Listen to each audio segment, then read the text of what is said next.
lot of times people think entrepreneurship is extremely glamorous. And although it can be, there's quite a bit of grinding and hard work and difficult decisions during that process. What advice would you have for entrepreneurs who want to pursue a business specifically in the restaurant and hospitality space? Yeah.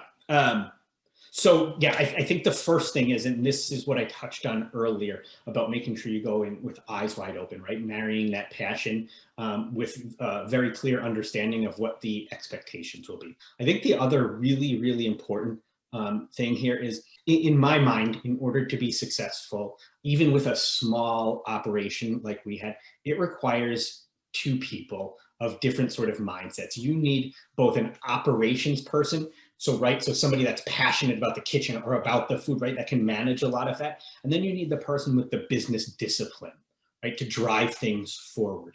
And so having that team, I think, is really, really critical and really, really valuable. Those are probably the two biggest things that I would sort of think about, is making sure that you have strong partners in place.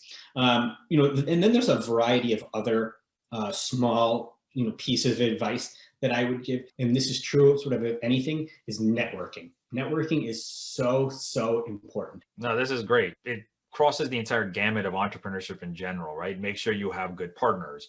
Make sure you are connecting with organizations or people that can be resourceful to you. And I think one more important thing that you just mentioned was learning. Trial and error is always part of entrepreneurship, but if you have some education on what to expect, you may be able to avoid or mitigate some of the mistakes that may come across your path. So getting informed, I think, is probably the best way to put it. Evan, I think you've given some great information for anybody that's interested in opening up a restaurant or just to get an understanding of one. So thank you for that. I really appreciate you being a guest on the Business 360 podcast. Yeah, I really appreciate being here. Have a great weekend.